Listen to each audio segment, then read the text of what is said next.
Hello बच्चों, तो स्वागत है आप सभी का हमारे YouTube चैनल प्रेमी सर। तो बच्चों मैं आपको याद दिलवा दूं कि हम लोग पढ़ रहे हैं क्लास 10th की मैथ का अध्याय 1। क्या बेटा, ये अध्याय 1 जिसका नाम है वास्तविक संख्याएं। ठीक है, इसमें बेटा हमने अब तक बहुत कुछ पढ़ लिया है, सारी प्रश्नावली हमारी समाप्त हो गई है। आज हम पढ़ रहे हैं लास्ट प्रश्नावली जो कि है 1.1। बेटा आप लोग सोच रहे होंगे कि जो ये प्रश्नावली 1.1 ये तो शुरू की प्रश्नावली थी, तो आप अब क्यों करवा रहे हो? क्योंकि बेटा ये बेटा कुछ राज्यों से हट गई थी, कुछ राज्यों से ये डिलीट हो चुकी थी, इसलिए मैंने सोचा तो मैं इसको लास्ट में करवा दूं। ठीक है, अभी मैंने लेक्चर नंबर 6 में आपको प्रश्नावली 1.3 पूरी कंप्लीट करवा दी है। आज मैं करवाऊंगा आपको 1.1, पर उससे पहले हमें बेटा कुछ चीजों को सीखना पड़ेगा। ठीक है, आज मैं पूरी 1.1 पूरी नहीं कंप्लीट करवाने वाला हूं। आज मैं इसके लिए बेटा स्ट्रेटेजी आपको लिए बताने वाला हूं कि आप जब इसको करेंगे ना, इस चीज को जो मैं अभी बताने वाला हूं, यदि बेटा आपने ये कर लिया ना तो सारे सारे क्वेश्चन बन जाएंगे। खासकर बिहार बोर्ड में है ना ये, तो बिहार बोर्ड के जितने बच्चे सुन लो, यदि आपने ये कर लिया जो मैं बताने वाला हूं, बेटा कोई नहीं बताएगा, ये कोई नहीं बताएगा। आपको एक नए तरीके से समझाऊंगा। बहुत तरीके हैं, बहुत सब समझाते हैं, एक बार मेरे तरीके से सीखिए। ऐसा तरीका बताऊंगा आप कभी भूल नहीं पाएंगे। आप 5 मिनट वीडियो वॉच करिए, बस 5 मिनट आपने वीडियो वॉच कर लिया ना तो आपको मजा आ जाएगा। आप कहेंगे कि हाँ सर हमें पूरा बता दो। क्या कहोगे बेटा? आप पूरा बता दो। ठीक है, सुनो क्या बोल रहा है बेटा। पहले बेटा हम पढ़ेंगे एल्गोरिथम ऑफ प्रमेयिका। ये होते क्या है? हम बोल तो रहे एल्गोरिथम है, प्रमेयिका है, ये है क्या बेटा? ये तो हमें पता तो होना चाहिए। तो सुनो क्या है एल्गोरिथम का बेटा। सुपरिभाषित चरणों की एक श्रृंखला है। क्या बोलो? सुपरिभाषित चरणों की श्रृंखला, मतलब स्टेप बाय स्टेप बेटा एक श्रृंखला है।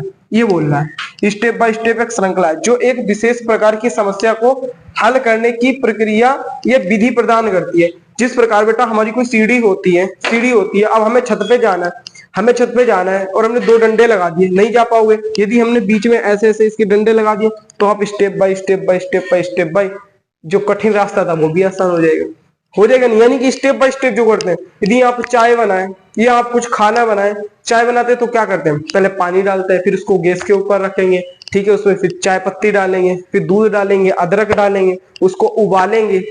ठीक है, उसके बाद आपकी चाय बनेगी, फिर उसको छानेंगे। तो ये क्या बेटा, एक स्टेप बाय स्टेप आप काम को करते जा रहे हैं। ठीक है, तो जो स्टेप बाय स्टेप जो चीज आप करते जा रहे हैं इसी को ही हम एल्गोरिथम बोलते हैं। ठीक है, इसको हम क्या बोलते हैं? एल्गोरिथम। सुपरिभाषित चरणों की एक श्रृंखला, स्टेप बाय स्टेप चरण को करने की एक बेटा श्रृंखला है जो एक विशेष प्रकार की समस्या, जो कि बेटा समस्या को हल कर देती है। और वैसे ही बेटा ना, हमें कोई भी कार्य करना चाहिए वो हमें स्टेप बाय स्टेप ही करना चाहिए। बड़े से बड़ा कैसा भी काम होना चाहिए, स्टेप पहले छोटा स्टेप, फिर उससे बड़ा, फिर उससे बड़ा, फिर उससे बड़ा, इस प्रकार यहाँ हाई लेवल पर पहुंच जाते हैं। ठीक है, ये एल्गोरिथम थी। अब बात आती है प्रमेयिका क्या होता है।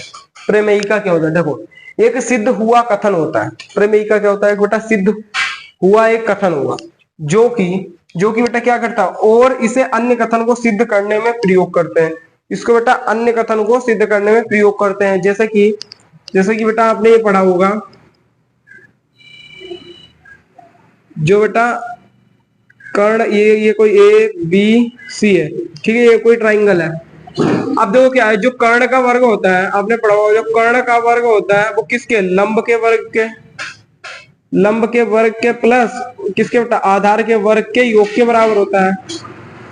आधार के वर्ग के योग के बराबर होता है। ये आपने एक परी में पढ़ी होगी। मतलब ये एक बेटा सिद्ध करी कराई है परी में। ठीक है, एक सिद्ध हुई हुई परी में।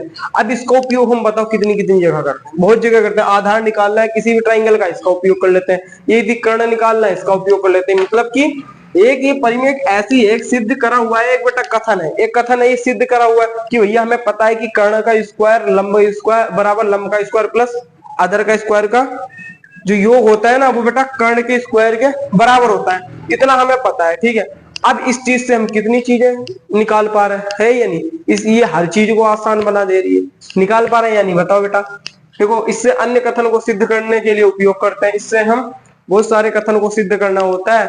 अभी आप मैथ में और अच्छे लेवल पर जाएंगे तो आप सब देखेंगे इसका बहुत बड़ा रोल है। ट्रिग्नोमेट्री जब आप पढ़ेंगे ना, जब देखना आप कितना मजा आएगा। 10th में ये भी अभी। ठीक है, ट्रिग्नोमेट्री में इसका बहुत बड़ा यूज है। ठीक है, ये तो था हमारा एल्गोरिथम। और क्या था बेटा? ये तो था हमारा एल्गोरिथम और प्रमेयिका था। ठीक है, अब जो मैं बताने वाला हूं, अब जो मैं बताने वाला यूक्लिड विभाजन प्रमेय का, अब पढ़ेंगे हम यूक्लिड विभाजन प्रमेय का क्या होता है। सबसे पहले हम इसको पढ़ेंगे, इसको पढ़ के फिर हम क्या पढ़ेंगे, इसको पढ़ेंगे। ठीक है, इसको पढ़ के इसको पढ़ेंगे, फिर हम एल्गोरिथम द्वारा क्या ज्ञात करेंगे, एचसीएफ ज्ञात करेंगे। क्या ज्ञात करेंगे, एचसीएफ ज्ञात करेंगे। ठीक है, चलो अब सबसे पहले हम क्या पढ़ेंगे, सबसे पहले हम पढ़ते हैं यूक्लिड विभाजन प्रमेय का। इसको समझ लो, उसके बाद तो आप सारे क्वेश्चन बना दोगे, ये तो मुझे पता है। सारे क्वेश्चन बना दोगे, ये तो मुझे पता है। यदि आपने एक बार इसको पढ़ लिया ना, क्या है बेटा, यूक्लिड विभाजन प्रमेय का। इसको भी मिटा दो ना, यूक्लिड विभाजन प्रमेय का क्या है, ये यूक्लिड विभाजन प्रमेय का लिख लेता हूं मैं। यूक्लिड विभाजन प्रेमिका, बेटा प्रेमिका नहीं है ये कि आप बोलो ये तो प्रेमी सर की प्रेमिका है। नहीं बेटा, ये प्रेमिका नहीं है, प्रेमिका। ठीक है, देखो इसमें क्या लिखा है, जो मैं अभी लिखवा रहा हूँ वो लिखो। दिए गए, लिखेंगे बेटा, दिए गए दो धनात्मक पूर्णांक, दो धनात्मक पूर्णांक, कितने लिखो, दो धनात्मक पूर्णांकों, दो धनात्मक क्या बेटा, पूर्णांकों ए व बी, क्या बेटा, ए और बी के लिए ए व बी के लिए ऐसी अद्वितीय, लिखेंगे ऐसी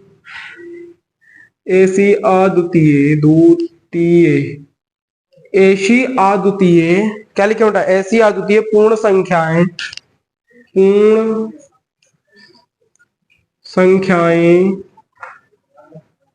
क्यू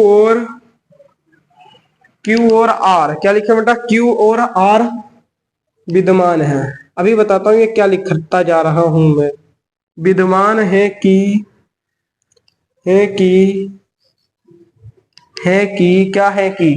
क्या ए बराबर बी क्यू प्लस आर, ये है एक फॉर्मूला। ठीक है, अब देखो, 0 बराबर 0 से बड़ा है आर, इससे बड़ा है बी, इतना समझ लो। अब देखो बेटा मैंने क्या लिखा है, इधर सुनो। दिए गए दो धनात्मक पूर्णांकों ए बी, कोई धनात्मक पूर्णांक है बेटा दो, कोई धनात्मक पूर्णांक है दो, कौन से, ए और वो बी के लिए अद्वितीय पूर्ण संख्या है, अद्वितीय पूर्ण संख्या क्यू और आर विद्यमान है कि ए बराबर इतना। एक इधर चीज सुनो, यदि मैं बेटा 3 को 14 से भाग करूं, यदि मैं 3 को 14 से भाग करूंगा कितना आएगा, 3 चौक 12, 3 चौक 12, कितना आ जाएगा, तो इसका शेष आ जाएगा। ठीक है, इतना आ गया समझ में, क्या बोला मैं, 3 चौक 12 और इतना इसका शेष आ जाएगा। ठीक है, अब इधर सुनो, अगर और मैंने लिख दिया बेटा 39 को यदि मैं 5 से करूं तो 5 अंक 30, 5 सतह 35, 5 सतह 35 बेटा। अब क्या हो जाएगा, 9 में से 5 घटाएंगे कितना हो जाएगा, 4 बचेगा। इसका शेष कितना आएगा, इसका शेष बेटा 4 आ गया। ठीक है, इसका शेष कितना आ गया, इसका शेष बेटा 4 आ गया। ठीक है, और देखो संख्या है 24 लिख दिया, इसकी मैं कर रहा हूँ, इसकी बेटा 4 से कर रहा हूँ, जैसे कि डिवाइड कर रहा हूँ, तो 6 चौक 24, यानी कि इसका रिमाइंडर कितना आ गया, इसका शेष कितना आ गया, 0 हो गया। अब इधर सुनो, यदि मैं बेटा इसकी गुणा इससे कर दूं और इसमें 2 जोड़ दूं तो कितना आएगा, 14 आएगा। देखो 3 गुणे 4 प्लस 2 कितना आना चाहिए, 14 के बराबर होना चाहिए। 4 12, 12 और 2 14, ये आपको पता है, यदि नहीं पता है तो देख लो। क्या बोला मैंने, बोला बेटा यदि आपका सवाल ही यदि आपको चेक करना तो ऐसे तो सवाल चेक करते हैं, यदि मैं इन दोनों का गुणा कर दूं और इसको जोड़ दूं शेषफल को तो कितना आना चाहिए, जो बीच वाला है 14 के बराबर आना चाहिए। आ गया, इसमें भी देख लेते हैं 39 का 7, 5 और 7 की गुणा कर देते हैं और प्लस शेष कितना है 4, तो 4 प्लस कर देते हैं, कितना हो गया 7 पंजे 35 और 4 39 आ गया।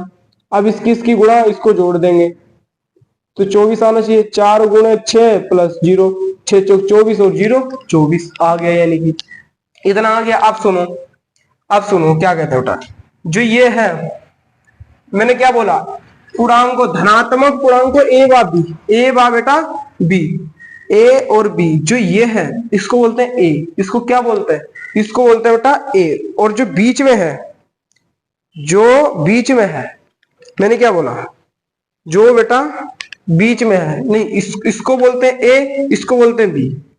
जो बीच में होता है उसको क्या बोलते हैं, उसको बोलते हैं हम ए।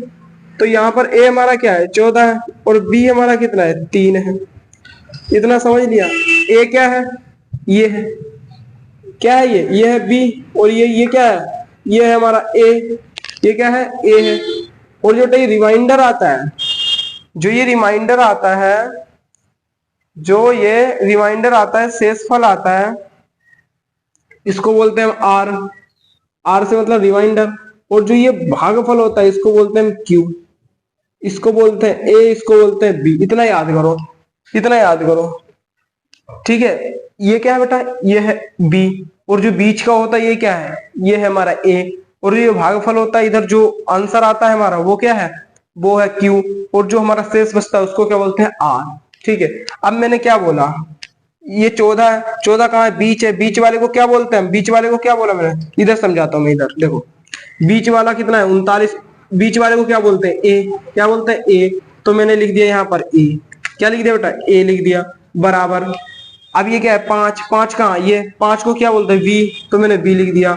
गुड़े, गुड़े क्या बेटा 7, 7 कहाँ है 7 ये रहा, 7 को क्या बोलते हैं क्यू, तो क्यू ये लिख दिया। और प्लस 4, 4 क्या है ये रहा, ये क्या बेटा शेष, तो इसको क्या बोलते हैं आर, आर। तो क्या बन गया ये A is equal to B Q plus R, क्या बन गया बी क्यू प्लस आर, देखो बन गया ये। और यही फॉर्मूला देखो ये रहा, समझे, समझे क्या, यही फॉर्मूला बेटा ये रहा। तो बस आपको इतना समझ जाना, यदि आप इतना समझ गए ना तो आप इसको भी कर लेंगे। कुछ नहीं बेटा, यही फॉर्मूले का यूज करना है, इसमें कुछ भी नहीं है, बस यही फॉर्मूले का यूज करना है। देखो इसको, इसको हम क्या बोलेंगे, इसको क्या बोलेंगे हम, इसको बेटा हम बोलते हैं वी, इसको बीच वाले को क्या बोलते हैं ए, इसको क्या बोलते हैं हम क्यू, इसको क्या बोलते हैं आर। 24 यहाँ पर क्या है ए, तो ये 4 कितना है यहाँ पर वी, वी इंटू 6 क्या है यहाँ पर क्यू, क्यू प्लस 0 क्या है आर, तो आर आ गया, ठीक है आर आ गया। अब देखो इसने क्या बोला, अद्वितीय पूर्ण संख्या है क्यू और आर। बेटा जो क्यू और आर है ना पूर्ण संख्या भी हो सकती है। पूर्ण संख्या मतलब क्या होती है 0 1 2 3, मतलब 0 भी हो सकती है आर। देखो यहाँ पर रिमाइंडर 0 भी हो गया, रिमाइंडर 0 भी हो गया रिमाइंडर 0 यानी हो गया। अब इधर सुनो, अब बोल रहे बेटा अद्वितीय का क्या मतलब है, अभी मैंने पूर्ण संख्या बता दिया, मतलब कि आर 0 भी हो सकता है, ठीक है, और क्यू भी 0 हो सकता है। क्यू क्या होता है, ये भागफल कैसे 0 होगा, देखो यदि मैं यहाँ पर 14 को 3 से भाग दे दूं तो 0 बार जाएगा, 0 आ जाएगा, कितना इसका रिमाइंडर आएगा 3 आएगा। तो बेटा जो भागफल आ रहा है ना इसको 0 आ रहा है, कितना आ रहा है इसके भागफल, ये 0 आ रहा है। इसको क्या बोलेंगे हम, बीच वाले को, बीच वाले को ए बोलते हैं, 3 बराबर। अभी देख लो आप करके, अभी दिखाता हूं। इसको ए बोलते हैं, इसको बी बोलते हैं, तो 14 गुणे 14 गुणा कितने, कितने कितने 14, इसको बी बोलते हैं, ठीक है। इसको क्या बोलते हैं क्यू, तो क्यू यहाँ पर क्या है 0 है, और प्लस 3 रिमाइंडर आर, तो कर लेंगे इसमें 3 बराबर 14 0 0 0 प्लस 3 यानी कि 3 बराबर 3। आगे या नहीं, आगे या नहीं बताओ, आ गया। यानी कि इसका रिमाइंडर जो बेटा 0 भी हो सकता है, इसका रिमाइंडर 0 भी हो सकता है, इसका भागफल भी 0 हो सकता है। पूर्ण संख्या क्यू और आर, मतलब जो क्यू और आर है, ये क्यू है और ये आर है, ये भी 0 हो सकता है, ये भी 0 हो सकता है, ये बताने की कोशिश कर रहा है। अब बेटा अद्वितीय का मतलब क्या है, अद्वितीय मतलब द्वितीय मतलब 2, और अद्वितीय मतलब 2 नहीं, द्वितीय मतलब 2, अद्वितीय मतलब 2 नहीं। मतलब इसके बेटा जो है, जैसे ये है ये है ये है, जो इसका ये इस तरह आ रहा है, जो इस तरह इसको हम सोल्व कर रहे हैं, तो इसका बेटा कोई दूसरा नहीं वो बन सकता है, दूसरा इसका कोई मेथड नहीं बन सकता है। जैसे कि हम 6 पंचे 30 कर दें यहाँ पर, देखो यदि मैं इसको 6 पंचे 30 और 9 39, 6 गुणे 5 प्लस 9, इस तरह भी तो लिख सकता हूं मैं, इस तरह भी तो लिख सकता हूँ, 39 ही हो रहा है, 6 पंचे 30 और प्लस 9 39 पर बेटा, पर क्या होगा यदि हम 39 को 6 से करेंगे, 6 पंचे 30 और 9, 6 पंचे 30 और 9, तो इसका रिमाइंडर कितना आ रहा है 9 आ रहा है। नो आ रहा है। जो रिमाइंडर होता है उसको आर से दर्शाते हैं और जो ये होता है इसको हम बी से दर्शाते हैं। पर यहाँ पर देखो बेटा, यहाँ पर देखो ये क्या लिखा है, बी से सदैव आर छोटा होता है। बेटा बी से आर छोटा होता है, तो यहां पर तो बी छोटा हो गया, आर बड़ा हो गया। समझे इसका इसका आप मतलब समझो इसका यूज कहां पर है। समझो बेटा, बी से छोटा होता है आर, बी से छोटा होता है आर, पर बी से बड़ा हो गया है आर। यहां पर देखो, यहां पर देखो, बी बी आर छोटा है, छोटा। यहां देखो बी बड़ा है आर छोटा, यहां देखो बी बड़ा है आर छोटा है। सब जगह देखो बी बड़ा है, बी बड़ा होगा, आर छोटा होगा। पर यहाँ पे तो हमने कुछ और ही कर दिया, इसलिए हम इसको ऐसा नहीं लिख सकते, इसलिए हम इसको अद्वितीय नहीं कर सकते, इसलिए ये अद्वितीय, इसको हम द्वितीय रूप से नहीं लिख सकते। इसका मतलब बेटा ये है। ठीक है, अब देखो अब क्या है, आर है ना, आर बेटा 0 के बराबर भी हो जाएगा और आर 0 से बड़ा होगा। आर 0 के बराबर भी हो सकता है और बेटा 0 से बड़ा भी हो सकता है। देखो 0 के भी बराबर है आर और 0 से बड़ा भी है। आर 0 के बराबर भी है, 0 से बड़ा भी है, 0 से बड़ा भी है। आर 0 के बराबर भी है और आर 0 से बड़ा भी है। ठीक है, इतना आ गया समझ में। तो बेटा यह है हर चीज। अगर आप इसको समझ गए ना, यदि आप इसको एक बार समझ गए तो आप जो भी आगे के क्वेश्चन करने वाले हैं हम वो सारे कर लेंगे, आप वो सारे कर लेंगे बेटा। एक बार और इस वीडियो में देख लेना, एक बार इस वीडियो को और देख लेना, क्योंकि यदि आप इस कॉन्सेप्ट को नहीं समझ पाए ना तो आप आगे क्वेश्चन नहीं बना पाएंगे। जो मैं आपको कल क्वेश्चन करवाने वाला हूँ 1.1 प्रश्नावली के सारे क्वेश्चन करवाऊंगा। ये हाफ क्वेश्चन हो पाएंगे वो करवाऊंगा, क्योंकि उदाहरण भी मुझे करवाने हैं और क्वेश्चन भी करवाने हैं, तो थोड़ा टाइम लग जाएगा। कोई नहीं, 2 क्लास और ले लेंगे हम, कोई टेंशन नहीं है। पर बेटा हर चीज सीखते हुए चल रहा है मैं। ठीक है, तो ये थे हमारे कुछ कॉन्सेप्ट इस फॉर्मूले पे बेस्ड। आपको किताब में तो खाली ये फॉर्मूला दे देगा, इसका यूज करो बस। ठीक है, एग्जाम में ऐसे ही आ जाएगा। पर मुझे तो वर्ड टू वर्ड समझाना है कि अद्वितीय क्या होता है, पूर्ण संख्याएं क्या होता है, ये सब बेटा बताना है। ठीक है, जिससे कि आप लोग अच्छे से उसको याद कर पाए। ठीक है, तो आज की क्लास को हम यहीं पे समाप्त करते हैं। बस मुझे यही आपको सिखाना था।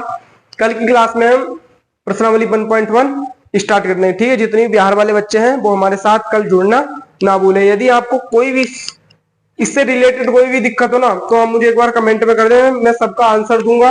यदि बेटा वीडियो आपको अच्छी लग रही हो तो यार लाइक कर दो, जिससे कि और भी बच्चों के पास पहुंच जाए और आप भी इस वीडियो को और भी बच्चों के पास पहुंचाओ, शेयर करो और चैनल को सब्सक्राइब कर लो यार, यदि पहली बार आए हो, क्योंकि ऐसी पढ़ाई आपको अदर चैनल पर नहीं मिल सकती है। ठीक है बच्चों, तो आज की क्लास को हम यहीं पे समाप्त करते हैं। जब तक के लिए आप पढ़ते रहिए, खूब पढ़िए। जय हिंद, जय भारत।